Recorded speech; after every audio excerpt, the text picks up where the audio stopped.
వచ్చి ఏమో గంట వచ్చి అమ్మాయిని చూసలేరు. ఏముందబ్బా మీకు దారి ఉంది అనుకున్నాం, బిర్జీ అవుతుంది అనుకున్నాం, అందుకొరకు రమ్మన్నా మిమ్మల్ని అయితే. కానీ మీకు అక్కడ బిర్జీ కాలేదు, దారి లేదు. నిండా నీళ్ళు ఏరు వారితే ఎంత పట్నం పోయిన వాళ్ళని వస్తారు, కానీ గుర్రంగడ్డకు పోయిన వాళ్ళు అయితే రారు కదా. రోడ్డు మీద ఉన్న వాళ్ళకే పిల్లలు లేదు. మీకు నడిగడ్డకి ఊరికి పిల్లని ఇస్తారు, సెంటర్లో ఉన్నోనికి. ఆ బిర్జీ అయ్యేది లేదు, మీ ఊరికి పిల్లని ఇచ్చేది లేదు. మీకు 20 ఎకరాలు ఉన్నోనికి ఇచ్చినావా, బయట 3 ఎకరాలకి ఇచ్చినా కూడా మంచిగా ఉంటారు. పాప మా బిడ్డను చూసుకుంటాం. కానీ మీ ఊరికి ఇస్తే ఎట్లా వేసినట్లే, మేము ఇచ్చేది లేదు నాయన. మీరు చల్లగా వండి దయచేసి మీ ఇంటికి మీరు అది ఇచ్చేది అడగనే వాకండి మమ్మల్ని పిల్లలు.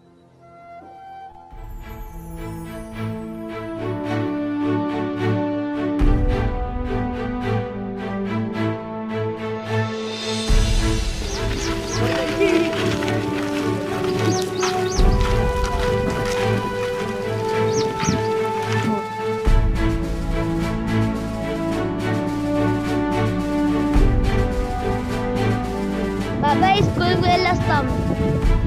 నది ఫుల్గా ఉంది, పుట్లో జాగ్రత్త వెళ్ళండి.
పిల్లలు లేరా,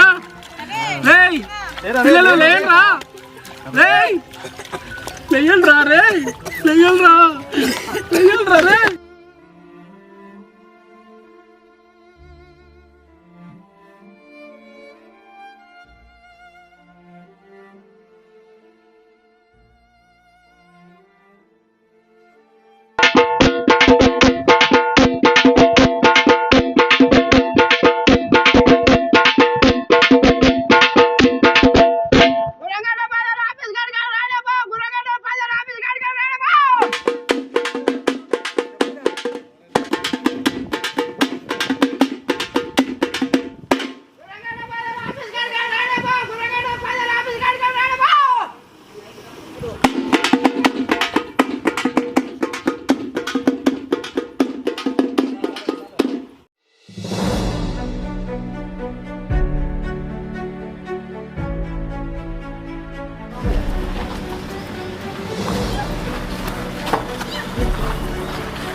మూతి పెట్ట కూడా మూతి పెట్ట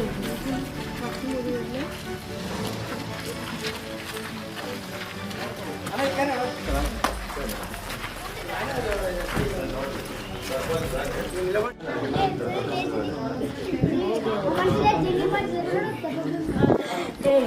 అన్న, మాది గుర్రంగడ గ్రామం అన్న.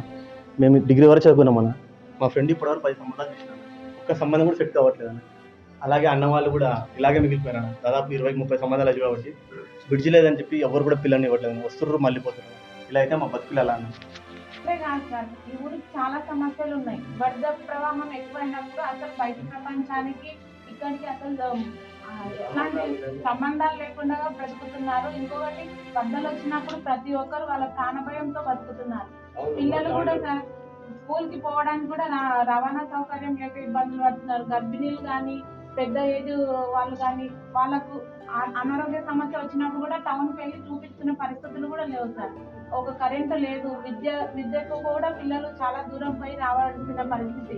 కానీ మనకు వంతెన లేనందువల్లనే ఇలాంటి సమస్యలు ఎదుర్కొంటున్నాం సార్. ఇదొకటి మాకు దృష్టిలో పెట్టుకొని మీరు ఈ గ్రామాన్ని కొంచెం అభివృద్ధి చేస్తే మాకు అందరికీ మంచి చేసిన వాళ్ళు అవుతారు సార్. తప్పకుండా మా ఎమ్మెల్యే గారు ఆయన ముఖ్యమంత్రి గారితో మాట్లాడి బ్రిడ్జి కొరకు 12 కోట్ల రూపాయలు మంజూరు తీసుకొని రావడం జరిగింది. పనులు కూడా త్వరలోనే స్టార్ట్ అయింది. ఇక భవిష్యత్తులో మీకు ఎటువంటి ఇబ్బంది ఉండదు. ఎందుకంటే ఇప్పుడు మీరు నాటు పడవలలో చిన్న పిల్లల్ని తీసుకొని స్కూల్కి పంపించే క్రమంలో ఏమైనా ప్రమాదాలు జరిగే అవకాశం ఉంటుంది. మీరు అన్నట్టు అటువంటివి జరగకూడదనే ఉద్దేశంతోనే 12 కోట్ల రూపాయలు మంజూరు చేయించి మరి వంతెన కూడా తొందరగానే పూర్తి చేసే విధంగా మా ఎమ్మెల్యే గారు ప్రయత్నం చేస్తున్నారు. అది చెప్పడానికి వచ్చారు. Thank you.